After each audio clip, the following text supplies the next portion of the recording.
Hello friends, तो चलिए हम लोग जावा के कोर्स को आगे बढ़ाते हैं और आज हम ना बहुत ही इम्पोर्टेंट चीज़ डिस्कस करने वाले हैं। ओके, तो जावा का जो बेसिक स्ट्रक्चर होता है किसी भी प्रोग्राम का, उसको हम लोग समझने वाले हैं। तो हो सकता है अगर आपने पहली लैंग्वेज जावा को पढ़ना स्टार्ट किया है तो ये चीज़ें आपको समझ में ना आए। इससे पहले अगर आपने C++ पढ़ी है तो तब आपको सारी चीज़ें बहुत ही अच्छी तरह से आएंगी, क्योंकि जो जावा का बेसिक प्रोग्राम होता है उसमें कई सारी टर्मिनोलॉजीज इन्वॉल्व हो जाती हैं। जैसे फंक्शन का कॉन्सेप्ट क्या होता है या क्लास का कॉन्सेप्ट क्या होता है, जो उनमें मेंबर वेरिएबल होते हैं, स्टैटिक वाले जो कॉन्सेप्ट होते हैं, वो सारी चीज़ें एक जावा के सिंपल प्रोग्राम में ही इन्वॉल्व हो जाती हैं। तो जब तक ये कॉन्सेप्ट आपको पता नहीं होगा कि क्लास और ऑब्जेक्ट का कॉन्सेप्ट क्या होता है, फंक्शन के कॉन्सेप्ट क्या होते हैं, या स्टैटिक मेंबर वेरिएबल या फंक्शन का क्या कॉन्सेप्ट होता है, तब आपको ये चीज़ें समझ में नहीं आएंगी, है ना। तो चलिए हम स्टार्ट करते हैं। मैं अपनी पूरी कोशिश करूंगा और ये वीडियो थोड़ा बड़ा होने वाला है, तो पेशेंस के साथ में देखना, बहुत ही कुछ यहाँ पर आप सीखने वाले हो। और अगर आपने जावा को पहली लैंग्वेज पढ़ना स्टार्ट किया है तो डेफिनेटली ये वीडियो आपको समझ में तो नहीं आएगा बहुत ज़्यादा, लेकिन फिर भी आपको इस वीडियो को देखना है और आगे धीरे धीरे जैसे जैसे हम जावा को प्रोसीड करेंगे तो आपके सारे डाउट्स ऑटोमेटिकली क्लियर हो जाएंगे।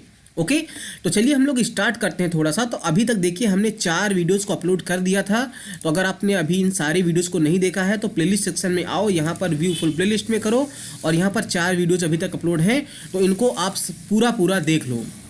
ओके, अच्छा, अब थोड़ा सा हम बात करते हैं। अगर आपने C++ पढ़ी है तो आपको क्लास का कॉन्सेप्ट आता होगा।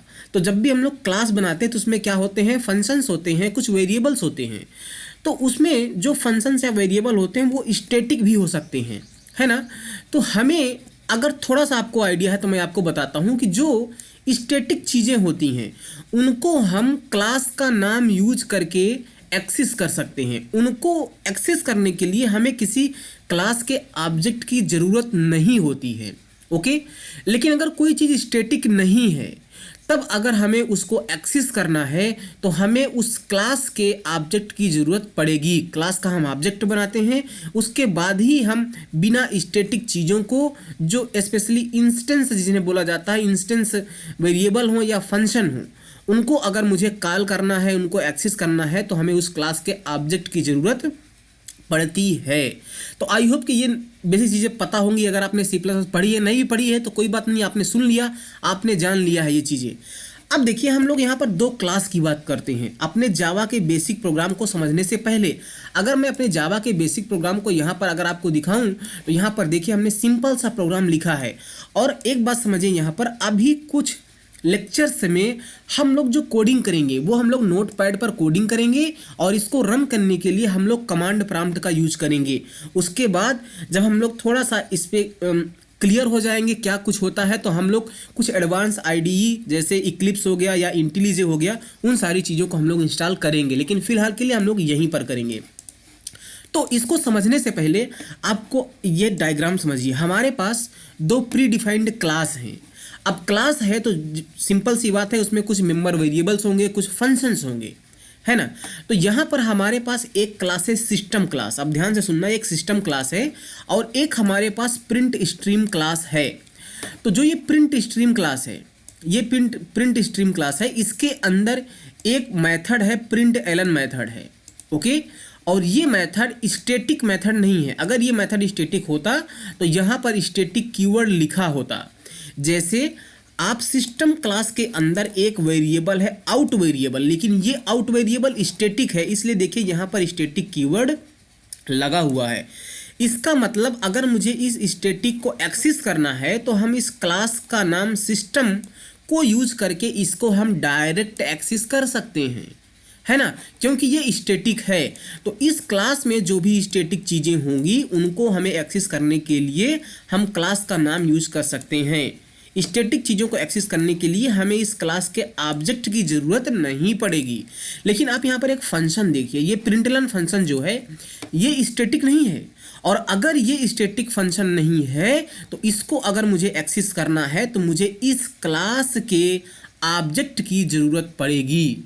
और अगर आपने ध्यान से देखा हो तो इस क्लास का ऑब्जेक्ट हमारी इस सिस्टम क्लास में यहाँ पर आउट नाम से बना हुआ है। आप देखिए इस आउट का टाइप क्या है?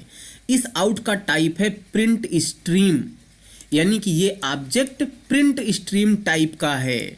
इसका मतलब हम इस आउट ऑब्जेक्ट का यूज करके इस प्रिंटलन मेथड को कॉल कर सकते हैं।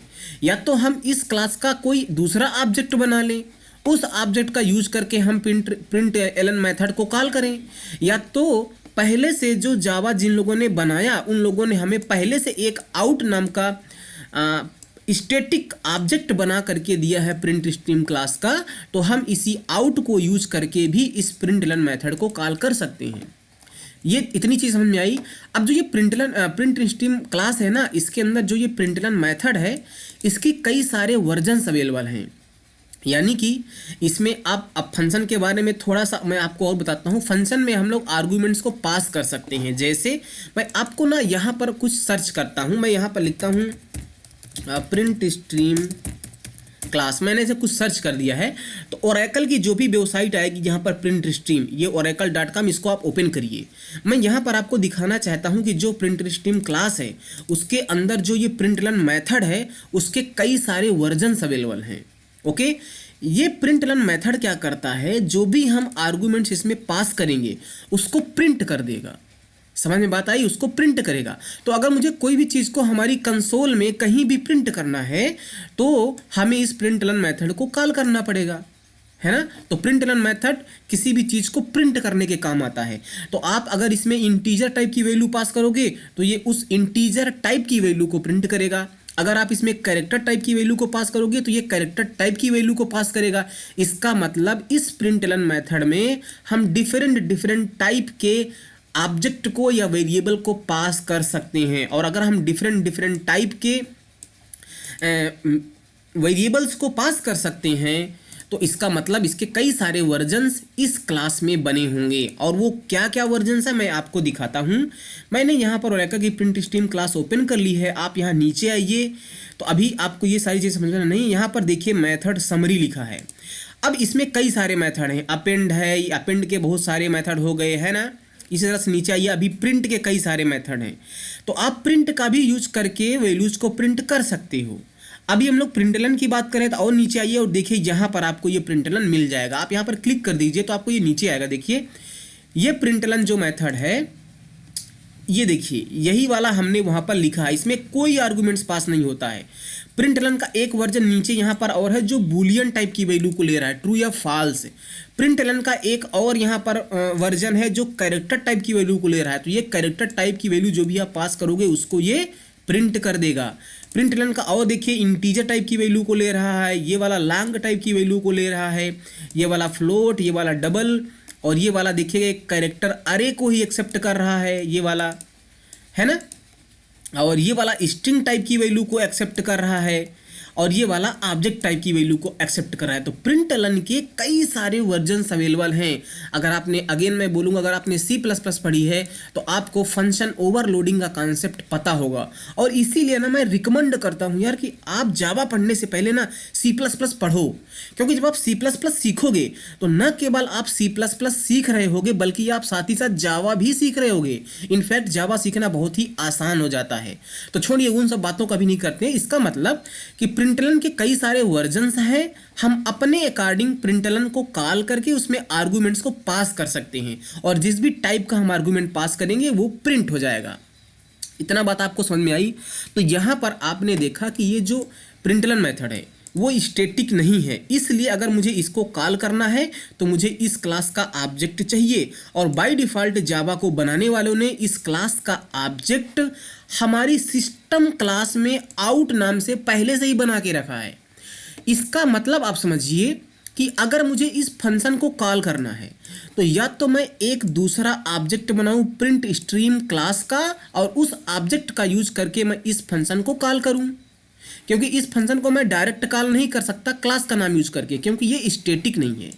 या तो मैं क्या करूं कि जो बना बनाया ऑब्जेक्ट हमें मिला है इस क्लास का, इस ऑब्जेक्ट को मैं एक्सेस करके और उसके बाद मैं प्रिंटलन मेथड को एक्सेस कर लूं।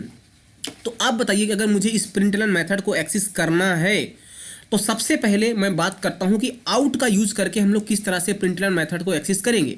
तो अब मुझे प्रिंटलन का एक्सेस करना है तो मुझे प्रिंट स्ट्रीम का ऑब्जेक्ट चाहिए।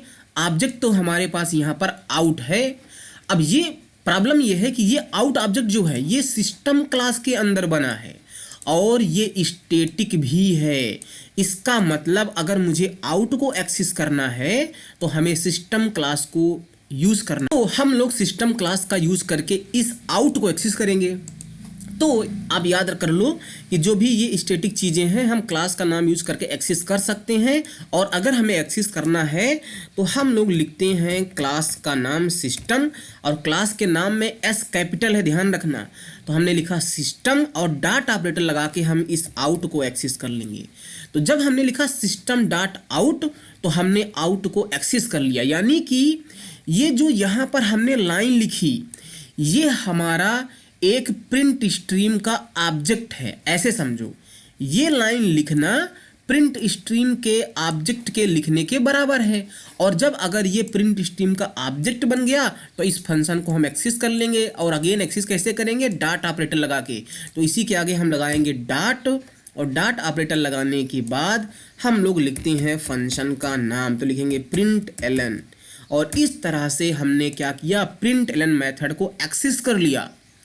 अक्सर एग्जामिनर ना आपको इंटरव्यू में पूछते हैं कि जो ये system dot out dot println है इसको एक्सप्लेन करो। स्टूडेंट एक्सप्लेन कर नहीं पाते हैं। ओके, तो मैंने आपको पूरा ब्रेक डाउन करके बताया है कि किस तरह से आप प्रिंटलन मेथड को एक्सेस करोगे। प्रिंटलन क्या है, आउट क्या है, या सिस्टम क्या है ना। अच्छा, अगर मान लीजिए आप आउट का यूज करके इस प्रिंटलन को एक्सेस नहीं करना चाहते तो आपको प्रिंट स्ट्रीम क्लास का एक ऑब्जेक्ट बनाना पड़ेगा। और किसी भी क्लास का ऑब्जेक्ट हम लोग कैसे बनाते हैं? अब अगर आपने, फिर से मैं कहूँगा, अगर आपने C++ पढ़ी है तो क्लास को ऑब्जेक्ट बनाना आपको आता होगा। हम लोग क्लास का नाम लिखते हैं print stream, let's say object का नाम लिखते हैं PS और न्यू कीवर्ड का हम लोग यूज करेंगे। और प्रिंट स्ट्रीम को हम लोग क्या करते हैं, इस तरह से हमने एक ऑब्जेक्ट बनाया। हमने एक क्या किया, ऑब्जेक्ट तो बनाया, अपने इस प्रिंट स्ट्रीम क्लास का PS बना लिया। और अब PS का यूज करके हम लोग अपने इस प्रिंट एलन मेथड को कॉल कर सकते हैं। तो हमने लिखा क्या, प्रिंट एलन, इस तरह से। अब आप मेरी बात को बहुत ध्यान से सुनो। जब हमने इस लाइन को कॉल करेंगे तो ये जो प्रिंट एलन मेथड होगा ये हमारे आउटपुट को, यानी कि जो भी हम यहाँ पर पास करेंगे उसको प्रिंट करेगा। लेकिन कहाँ पर प्रिंट करेगा? देखिए, प्रिंटलन मेथड तो प्रिंट करेगा, लेकिन कहाँ पर प्रिंट करेगा? फाइल में डेटा को प्रिंट करेगा। फाइल में डेटा को प्रिंट करने से मतलब है कि फाइल में डेटा को राइट करेगा, या हमारी कंसोल पर प्रिंट करेगा। कहाँ पर करेगा? हाँ, तो हमें ये चीज़ें तो हमने बताई ही नहीं। हाँ, हमने ये जरूर किया कि हमने प्रिंटलन मेथड को कॉल कर लिया, लेकिन हमने ये नहीं बताया कि आप डेटा को कहाँ पर प्रिंट करो। आप कंसोल में डेटा को प्रिंट करो या किसी फाइल में डेटा को प्रिंट करो, ये हमने नहीं बताया। तो बाय डिफ़ॉल्ट जब हम आउट का यूज करके प्रिंटलन मेथड को कॉल करेंगे तो प्रिंटलन जो भी डेटा को राइट करेगा वो हमारे कंसोल पर डेटा को राइट करेगा। इसका मतलब जैसे हम CMD का यूज करके अगर प्रोग्राम को रन करेंगे तो हमारे कमांड प्रॉम्प्ट पर ही आउटपुट प्रिंट होगा। समझ में बात आ रही है? जो ये सिस्टम डॉट आउट है, अब और थोड़ा समझो, ये हमारे स्टैंडर्ड आउटपुट स्ट्रीम को रिप्रेजेंट करता है। हमने क्या बोला? Standard output stream. Output stream का मतलब क्या है? जहाँ पर डेटा राइट होने वाला है, जहाँ पर डेटा प्रिंट होने वाला है। अब वो स्ट्रीम जो है, स्टैंडर्ड आउटपुट स्ट्रीम, जहाँ पर डेटा राइट होने वाला है वो आपका कंसोल भी हो सकता है और मोस्ट ऑफ द केसेस में वो फाइल भी हो सकती है ना। हम फाइल में भी डेटा को राइट कर सकते हैं। तो ये जो सिस्टम डॉट आउट है ये स्टैंडर्ड आउटपुट स्ट्रीम है जो रिप्रेजेंट करता है कि डेटा कहाँ पर राइट होगा। तो जो ये आउट ऑब्जेक्ट बना है, स्पेशली जब आउट ऑब्जेक्ट को बनाया गया तो ये बताया गया है कि जब भी आप आउट ऑब्जेक्ट का यूज करके प्रिंटलन मेथड को कॉल करोगे तो जो प्रिंटलन मेथड है ये डेटा को आपके कंसोल पर राइट करेगा, ना कि किसी फाइल में। लेकिन आप यहाँ पर देखिए, ये आउट तो चलो प्री डिफाइंड था, इसको हमने कॉल करके प्रिंटलन को कॉल किया तो हमारा डेटा कंसोल पर राइट होगा। लेकिन अगर हम आउट का यूज नहीं कर रहे हैं, आउट क्या है? प्रिंट स्ट्रीम क्लास का ऑब्जेक्ट है। लेकिन अगर हम आउट का यूज ना करके प्रिंट स्ट्रीम क्लास का एक अपना ऑब्जेक्ट बनाए जैसे हमने यहाँ पर बनाया है, तो यहाँ पर तो हमने नहीं बताया ना कि हाँ जो ये हमने पीएस ऑब्जेक्ट बनाया, जब इसका यूज करके हम प्रिंटलन मेथड को कॉल करेंगे तो ये प्रिंटलन कहाँ पर डेटा को राइट करेगा, हमारे कंसोल पर कि हमारी फाइल पर। ये चीज़ें हमने नहीं बताई हैं।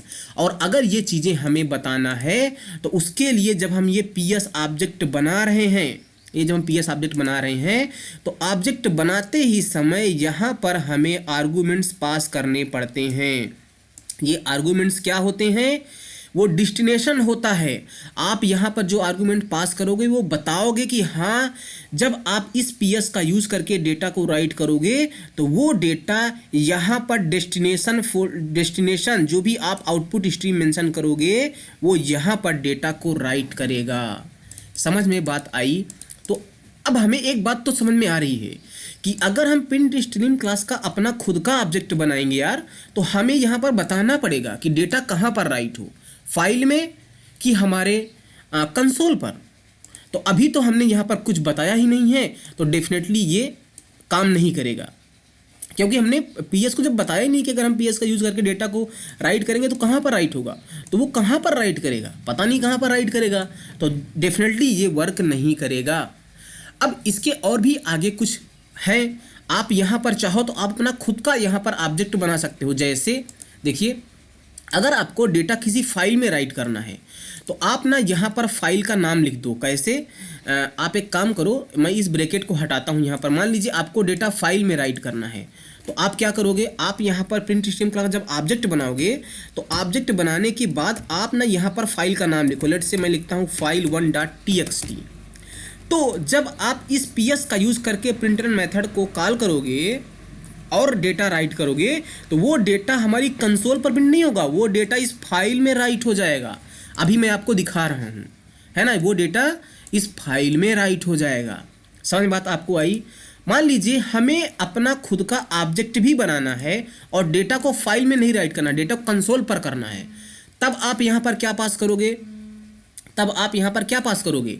आपको यहाँ पर स्टैंडर्ड आउटपुट स्ट्रीम पास करना पड़ेगा। आपको यहाँ पर स्टैंडर्ड आउटपुट स्ट्रीम को पास करना पड़ेगा। स्टैंडर्ड आउटपुट स्ट्रीम क्या है? अगर आप कंसोल पर चाहते हो तो आपको सिस्टम डॉट आउट पास करना पड़ेगा। सिस्टम डॉट आउट क्या है? ये स्टैंडर्ड आउटपुट स्ट्रीम को रिप्रेजेंट करता है, हमारे कंसोल को। तो आपको क्या करना पड़ेगा, इस सिस्टम डॉट आउट को भी जब आप इसका ऑब्जेक्ट बनाओगे तो यहाँ पर आपको क्या करना पड़ेगा, पास करना पड़ेगा इस तरह से। समझ में बात आपको आई? तो जब आप ऑब्जेक्ट बनाओगे तो इस तरह से आपको इसमें क्या करना पड़ेगा, पास करना पड़ेगा। समझ में बात आ रहा है? आई होप कि आ रही होगी आपको।